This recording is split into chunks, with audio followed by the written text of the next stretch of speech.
Hello friends, this is Learn Pharma in Tamil YouTube channel.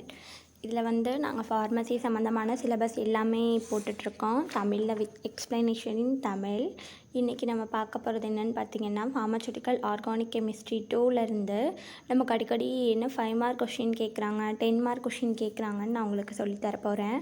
உங்களுக்கு இந்த video பிடிச்சிருந்தால் like பண்ணுங்கள் ஃப்ரெண்ட்ஸ், ஷேர் பண்ணுங்கள், அப்படியே சப்ஸ்கிரைப் பண்ண மறந்துடாதீங்க ஃப்ரெண்ட்ஸ். நம்ம போன கிளாஸில் வந்து ஃபார்மசூட்டிக்கல் ஆர்கானிக் கெமிஸ்ட்ரி 2ல் இருக்கிற செமஸ்டர் 3ல் இருக்கிற 2 மார்க்ஸ் பார்த்துருந்தோம். இந்த கிளாஸில் 5 மார்க்ஸும் 10 மார்க்ஸும் பார்க்கலாம் ஃப்ரெண்ட்ஸ். எதெல்லாம் உங்களுக்கு 5 மார்க்ஸில் கேட்கலாம், தென் எதெல்லாம் உங்களுக்கு 10 மார்க்ஸில் கேட்கலான்னு நான் சொல்லித்தரேன். Come to our class. நமக்கு ஃபஸ்ட்டு கொஷின் என்னென்னு பார்த்தீங்கன்னா, இன்றைக்கி explain the Huckel's rule. Explain the Huckel's ரூலுன்னு கேட்டாங்கன்னா இது வந்து உங்களுக்கு 5 மார்க்கில் கேட்க சான்ஸ் இருக்குது. ஸோ பக்கத்துலேயே நான் மென்ஷன் பண்ணியிருக்கேன் 5 மார்க்கா 10 மார்க்கான்னு மென்ஷன் பண்ணியிருப்பேன், நீங்கள் பார்த்துக்கோங்க. ஹக்கிள்ஸ் ரூல் அப்படின்னு பார்த்தீங்கன்னா நீங்கள் அதுக்கான டெஃபனிஷன் எழுதிட்டு அதுக்கு அடுத்தது பார்த்தீங்கன்னா என்னன்றது எவ்வளோ இருந்தால் 4n+2 பை ரூலுக்கு ஹக்கிள்ஸ் ரூலுக்கு வந்து ஒபே பண்ணும். கார்பனேட்டத்தில் இருக்கிற எண் வந்து எவ்வளோ இருக்கணும் அப்படின்னு சொல்லி பென்சீன் ஒரு ரிங்கில் ஒரு மாலிகூல்ஸில் இருக்கிற எண் வந்து எவ்வளோ இருந்தால் அது வந்து ஹக்கிள்ஸ் ரூலுக்கு ஒபே பண்ணும் அப்படின்றது தான் வந்து ஹக்கிள்ஸ் ரூல் அப்படின்னு சொல்கிறோம். இதுக்கு வந்து நமக்கு எவ்வளோ பை எலக்ட்ரான்ஸ் ப்ரெசென்ட் ஆகிருக்கணும், எவ்வளோ பை எலக்ட்ரான்ஸ் வந்து இதில் எவ்வளோ பை எலக்ட்ரான்ஸ் ப்ரெசென்ட் ஆகிருக்கு, அதுக்கான எக்ஸாம்பிள்ஸ் எழுதிட்டு ஒவ்வொரு எக்ஸாம்பிள்ஸ்லேயும் எவ்வளோ எண் இருக்குது, எவ்வளோ ப்ரெசென்ட் ஆகிருக்கு, இது ஒபே பண்ணுமா ஒபே பண்ணாதா அந்த மாதிரி நீங்கள் எழுதிக்கோங்க. தென் செகண்ட் பார்க்கும்போது explain about Friedel Crafts acylation and alkylation. இது கூட உங்களுக்கு கேட்கலாம். Friedel Crafts acylation alkylation. Friedel Crafts acylation அல்கைலேஷன்றது ஒன்றும் இல்லை, இது வந்து ரியாக்ஷன் ஆஃப் பென்சீனில் வரது தான். ஸோ ஃப்ரிடல் கிராஃப்ட் அல்கைலேஷன் அசைலேஷன்னு கேட்கலாம், இல்லைனா difference between Friedel Crafts acylation அல்கைலேஷன்னு கேட்கலாம். ஃப்ரிடல் கிராஃப்ட் அல்கைலேஷன் அசைலேஷன்னா என்னன்னு பார்த்தோம்னா ஃபஸ்ட்டு இது வந்து நம்ம வந்து சிம்பிளாக ரியாக்ஷன் எழுதிடணும், எந்த ப்ராடக்ட்லேருந்து எந்த ப்ராடக்ட் கிடைக்குதுன்னு எழுதணும், அதுக்கு அடுத்தது மெக்கானிசம் எழுதணும், எக்ஸாம்பிள்ஸ் எழுதணும், அதோட லிமிட்டேஷன்ஸ் எழுதணும். இப்போ பார்த்திங்கன்னா ஃபஸ்ட்டு அசைலேஷன்னு பார்த்துக்கோங்க. அசைலேஷன்லேருந்து நமக்கு என்ன கிடைக்குதுன்னு பார்த்திங்கன்னா பென்சீன் ரிங்கை வந்து அசிடிக் குளோரைடோட நம்ம அட்டாக் பண்ணும்போது நமக்கு என்ன கிடைக்குதுன்னு பார்த்திங்கன்னா அனதர் ரிங் ஃபார்ம் ஆகுது. ஆசிட் குளோரைடு வந்து நமக்கு இன்னொரு ரிங் ஃபார்ம் ஆகுது. இதில் வந்து 5 இல்லது 6 மெம்பர் ரிங்கை ஃபார்ம் பண்ணுறதுக்கு வந்து இந்த ரியாக்ஷன்ஸ் வந்து யூஸ் ஆகுதுன்னு சொல்லுவாங்க. அதுக்கடுத்தது பார்த்திங்கன்னா இதோட மெக்கானிசம்னு பார்த்திங்கன்னா 3 டைப்ஸ் இருக்குது. இதோட மெக்கானிசம் எழுதணும், அதுக்கடுத்தது இதோட சிம்பிள் ரியாக்ஷன் எழுதிக்கணும், அதுக்கடுத்தது இதோட லிமிட்டேஷன்ஸு எக்ஸாம்பிள்ஸு அதெல்லாம் வந்து நீங்கள் எழுதணும். இப்போ பார்த்திங்கன்னா மெக்கானிசம்னு பார்த்திங்கன்னா 3 டைப்ஸ் ஆஃப் மெக்கானிசம் இருக்குது. அதாவது ஜெனரேஷன் ஆஃப் எலக்ட்ரோஃபைலு, அதுக்கடுத்தது பார்த்திங்கன்னா formation of arenium ion, regeneration of catalyst and formation of ketone. நமக்கு லாஸ்ட்டில் என்ன ஃபார்ம் ஆகுதுன்னு பார்த்திங்கன்னா கீட்டோன் தான் இந்த ரியாக்ஷனில் ஃபார்ம் ஆகுதுன்னு சொல்லியிருக்காங்க. நீங்கள் வந்து இதெல்லாம் எழுதிக்கணும். தென் நெக்ஸ்ட்டு பார்த்திங்கன்னா இதோட எக்ஸாம்பிள்ஸ் இருக்கும், அதோட எக்ஸாம்பிள்ஸ் என்னென்ன ரியாக்ஷனில் எப்படி கிடைக்குங்கிற எக்ஸாம்பிள்ஸை நீங்கள் எழுதிக்கணும். அடுத்தது அல்கைலேஷன். அல்கைலேஷன்னு பார்க்கும்போது நமக்கு அதே மாதிரி தான். ஃபஸ்ட்டு வந்து பென்சீனை வந்து ஆர்சிஎல் கூட போடும்போது நமக்கு வந்து புது காம்பவுண்ட் கிடைக்கிது, எலக்ட்ரோஃபைல் கிடைக்கிது. அடுத்தது இதோட மெக்கானிசம் பார்த்திங்கன்னா 3 ஸ்டெப்ஸில் இருக்கும். 3 ஸ்டெப்ஸ்ன்னு பார்த்திங்கன்னா ஃபஸ்ட்டு ஸ்டெப் வந்து அல்கைல் கார்போகேட்டையான்ஸு. தென் நெக்ஸ்ட்டு பார்த்திங்கன்னா formation of arenium ion. Then third step பார்த்திங்கன்னா formation of alkyl benzene and regeneration of catalyst. ரெண்டுலேயுமே 2 ஸ்டெப் மெக்கானிசம் வந்து 2, 3 வந்து சேம் தான், பட் ஃபஸ்ட்டு மெக்கானிசம் மட்டும் மாறுது. இதில் வந்து ஃபஸ்ட்டு மெக்கானிசம் அல்கைலேஷனில் பார்த்திங்கன்னா அல்கைல் கார்போகேட்டையான். இதுவே ஃப்ரிடல் கிராஃப்ட் அசைலேஷனில் பார்த்திங்கன்னா அசீலியம் அயான் ஃபார்மேஷன் ஆகிறது தான். இதில் அசீலியம் அயான், இதில் பார்த்திங்கன்னா அல்கைல் கார்போகேட்டையான் 2 தான் நமக்கு மாறுது. அடுத்தது பார்த்திங்கன்னா next question, third question, write about the reaction of benzene. Write about the reaction of benzene கூட உங்களுக்கு கேட்கலாம். இது வந்து உங்களுக்கு 10 மார்க்கில் கூட கேட்கலாம். இதில் வந்து நமக்கு எவ்வளோ ஸ்டெப்ஸ் ஆஃப் ரியாக்ஷன் இருக்குதுன்னு பார்க்கலாம் வாங்க. நைட்ரேஷன் இருக்குது. அது போக பார்த்திங்கன்னா சல்ஃபோனேஷன், அதுக்கடுத்தது பார்த்திங்கன்னா ஹாலோஜினேஷன், அதுக்கடுத்தது எல்லாத்துலேயுமே மெக்கானிசம் இருக்கும், அதோட எக்ஸாம்பிள்ஸ் எழுதணும். அதுக்கடுத்தது பார்த்திங்கன்னா Friedel Crafts acylation, Friedel Crafts alkylation, இதுதான் நமக்கு இருக்கும். இதை வந்து நீங்கள் எழுதிக்கணும். Write about the reaction of பென்சீன்னு பார்த்திங்கன்னா நமக்கு மொத்தம் 5 இருக்குது. அசைலேஷன், அல்கைலேஷன், அதுக்கப்புறம் பார்த்திங்கன்னா நைட்ரேஷன், சல்ஃபோனேஷன், ஹாலோஜினேஷன். ஓகேங்களா, நமக்கு வந்து 5 டைப்ஸ் இருக்குது. அடுத்தது explain the effect of substitution. Next question, explain the effect of substitution கேட்டாங்கன்னா நீங்கள் ஃபஸ்ட்டு சப்ஸ்டியூஷனுக்கான நீங்கள் என்ன எழுதிக்கணும்னு பார்த்தீங்கன்னா சப்ஸ்டியூஷனுக்கான இது எழுதிக்கணும், டெஃபனிஷன் எழுதிட்டு அதுக்கான எக்ஸாம்பிள் எழுதிட்டு எஃபெக்ட் ஆஃப் சப்ஸ்டியூஷன் கேட்டாங்கன்னா அதுவே 2 டைப்ஸ் இருக்குது. ஒன்று வந்து ரியாக்டிவிட்டியை பொறுத்து இருக்குது, இன்னொன்று பார்த்திங்கன்னா ஓரியன்டேஷனை பொறுத்து இருக்குது. ஸோ இந்த ரெண்டையும் நீங்கள் வந்து எக்ஸாம்பிள்ஸோட எக்ஸ்பிளைன் பண்ணணும்.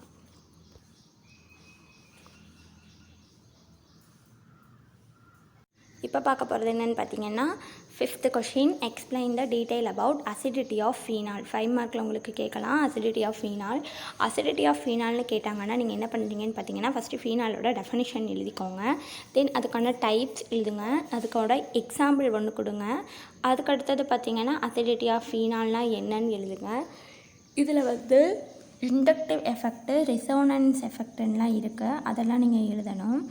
அதுக்கடுத்தது பார்த்திங்கன்னா இண்டக்டிவ் எஃபெக்ட் லெஸ் தேனாக இருக்கும். அதுக்கப்புறம் இண்டக்டிவ் எஃபெக்ட் லெஸ்ஸாக இருக்கும்போது தான் நமக்கு ரிசோனன்ஸ் எஃபெக்ட் வந்து அசிடிட்டியை ஃபார்ம் பண்ணணும்னு சொல்லுவாங்க. ஸோ இதை வந்து அசிடிட்டி ஆஃப் ஃபீனால் இருக்குது. அதுக்கடுத்தது effect of substitutions on acidity, அதுவும் நீங்கள் சேர்த்து எழுதிக்கணும். இப்போ பார்த்திங்கன்னா ஃபஸ்ட்டு டெஃபனிஷன் எழுதுங்க, அதுக்கடுத்தது எக்ஸாம்பிள் எழுதுங்க, அதுக்கடுத்தது பார்த்திங்கன்னா அசிடிட்டி ஆஃப் ஃபீனால் எழுதுங்க, அதுக்கடுத்தது பார்த்திங்கன்னா effect of substitutions on acidity, அதை நீங்கள் எழுதியிருக்கணும். தென் நெக்ஸ்ட்டு பார்த்திங்கன்னா உங்களுக்கு அடுத்த question, 6th question, write the general reaction of phenol. இதுவும் உங்களுக்கு 5 மார்க்கில் கேட்க சான்ஸ் இருக்குது. இதில் ஒன்றும் இல்லை, இது சின்ன ரியாக்ஷன்ஸ் தான்.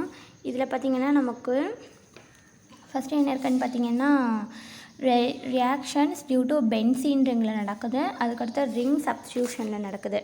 இந்த 2 இருக்குது, அதே அந்த 2 தான். அதுலேயும் நமக்கு நிறைய டைப்ஸ் வரும். அது என்னென்னு பார்த்திங்கன்னா ஃபஸ்ட்டு வந்து பென்சீன் ரிங்கில் நடக்கக்கூடியதில் பார்த்திங்கன்னா எஸ்டர் ஃபார்ம் பண்ணுறது, சால்ட்டு ஃபார்ம் பண்ணுறது. பென்சீனில் பார்த்திங்கன்னா நமக்கு எஸ்டர் ஃபார்ம் ஆகும், சால்ட்டு ஃபார்ம் ஆகும், 2 இருக்குது. தென் நெக்ஸ்ட்டு பார்த்திங்கன்னா ரிங் சப்ஸ்டியூஷனை பார்த்திங்கன்னா இதில் வந்து நைட்ரேஷன் இருக்குது, நம்மளுக்கு வந்து ஃபஸ்ட்டு நைட்ரேஷன் இருக்குது, சல்ஃபோனேஷன் இருக்குது, ஹாலோஜினேஷன் இருக்குது, அதுக்கடுத்தது ஃப்ரிடல் கிராஃப்ட் அசைலேஷன் இருக்குது, ஃப்ரிடல் கிராஃப்ட் அல்கைலேஷன் இருக்குது. இதெல்லாம் வந்து வில்லியம்சன் சிந்தசிஸ் இருக்குது, நிறையா இருக்குது. நம்ம வந்து 5 மார்க்குக்கு ஏற்ற மாதிரிக்கே நம்ம எழுதிக்கணும். தென் நெக்ஸ்ட்டு பார்த்திங்கன்னா 7th question, explain the detail about the miscellaneous compound of phenols.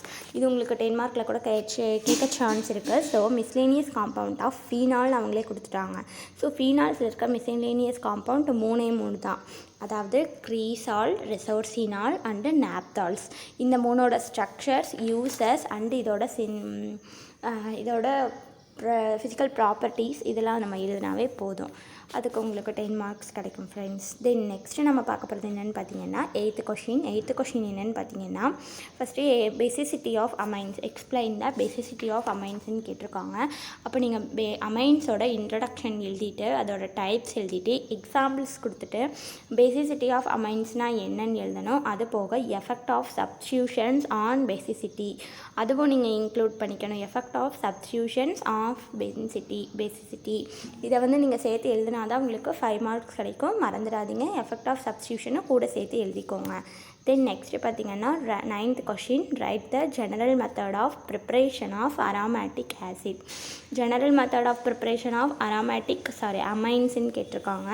அதில் வந்து உங்களுக்கு reduction of nitro compound, then next பார்த்திங்கன்னா ammonolysis halogen compound, ammonolysis of phenols, இந்த மாதிரி உங்களுக்கு 7 கிளாஸிஃபிகேஷன் இருக்குது. உங்களுக்கு 7 கிளாஸிஃபிகேஷனும் நீங்கள் எழுதணும் ஃப்ரெண்ட்ஸ். அதுக்கடுத்தது பார்த்திங்கன்னா 10th questions, write the detail about aryl diazonium salt. Aryl diazonium சால்ட்டுன்றது ஒன்றும் இல்லை, நம்ம வந்து ப்ராக்டிக்கலில் வந்து டைசோனியம் சால்ட் ப்ரிப்ரேஷன் பண்ணியிருப்போம். ஸோ டைசோனியம் சால்ட்டோட டெஃபனிஷன் எழுதிட்டு அரைல் டைசோனியம் சால்ட்டுனா என்னன்னு எழுதிட்டு அதோட ஸ்ட்ரக்சர் போட்டுக்கோங்க, ப்ரிப்ரேஷன் எழுதுங்க, அது இது கூட ரியாக்ட் ஆகுதுன்னு ஜென்ரல் ரியாக்ஷன்ஸ் கொஞ்சம் எழுதுங்க, அதோட ப்ராப்பர்ட்டிஸ் எழுதுங்க, யூசஸ் எழுதுங்க ஃப்ரெண்ட்ஸ். அதுக்கடுத்தது பார்த்திங்கன்னா write the effect of substitutions on acidity. Write the substitutions on அசிடிட்டின்னு கேட்டிருக்காங்க. ஸோ நமக்கு வந்து அரோமேட்டிக் ஆசிட்லேருந்து தான் வந்து நமக்கு அசிடிட்டின்னு கேட்பாங்க.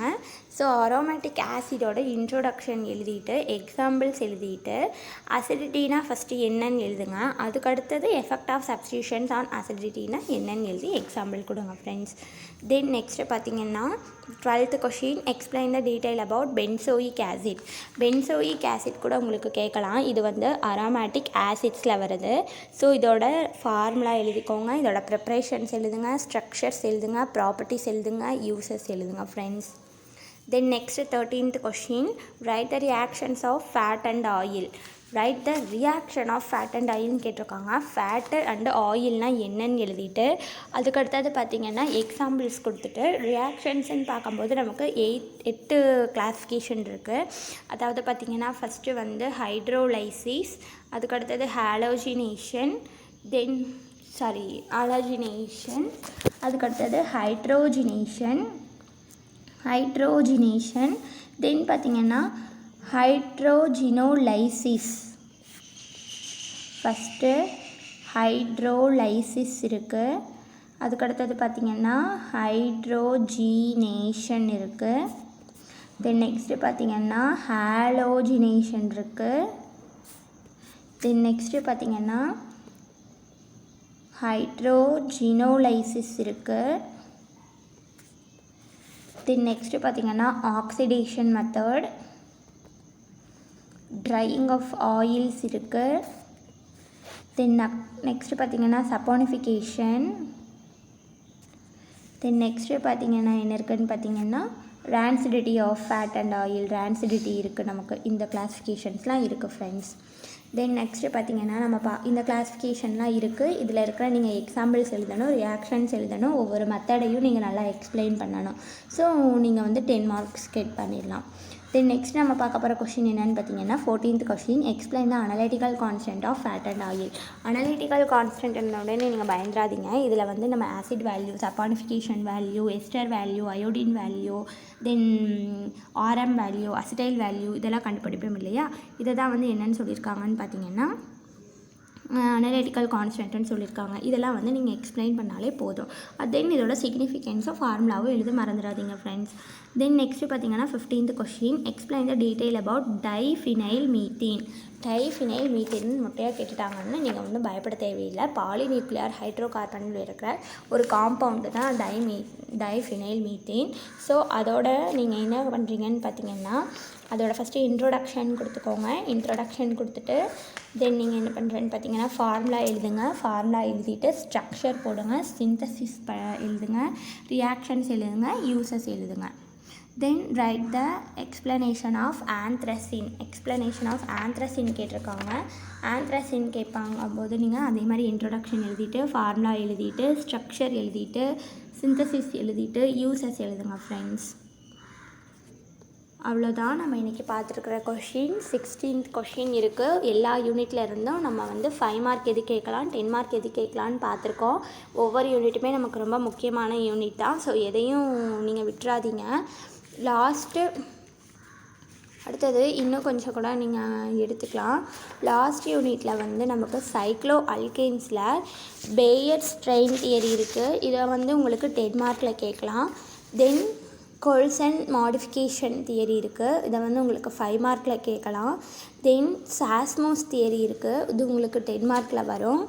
அவ்வளோதான் ஃப்ரெண்ட்ஸ். இந்த 3 தியரிஸ் இருக்குது லாஸ்ட்டு சைக்ளோ அல்கேன்ஸில் இருக்கிற பேயர் ஸ்ட்ரெயின் தியரியும் சாஸ்மோ தியரியும் உங்களுக்கு 10 மார்க்கில் கேட்கலாம். கோல்சன் அண்ட் மாடிஃபிகேஷன் தியரி வந்து உங்களுக்கு 5 மார்க்கில் கேட்கலாம் ஃப்ரெண்ட்ஸ். நீங்கள் இதுக்கெல்லாம் வந்து என்ன பண்ணணும்னு பார்த்தீங்கன்னா டயக்ராம் கரெக்டாக போட்டுட்டு எக்ஸ்ப்ளனேஷன் தியரியை வந்து கரெக்டாக எக்ஸ்பிளைன் பண்ணி எக்ஸாம்பிள் கொடுத்துக்கிட்டிங்கன்னா இதோட அட்வான்டேஜஸ் லிமிட்டேஷன் எழுதிட்டிங்கன்னா ஓகே ஃப்ரெண்ட்ஸ். இன்றைக்கி வந்து நம்ம pharmaceutical ஆர்கானிக் கெமிஸ்ட்ரி 2 செமஸ்டர் 3ல் இருக்கிறதுலேருந்து எல்லா யூனிட்லேருந்து 5 மார்க் எது கேட்கலாம் 10 மார்க் எது கேட்கலான்னு பார்த்துருக்கோம். இந்த வீடியோ உங்களுக்கு பிடிச்சிருந்துன்னா லைக் பண்ணுங்கள், ஷேர் பண்ணுங்கள், சப்ஸ்கிரைப் பண்ணுங்கள் ஃப்ரெண்ட்ஸ். Thank you to all.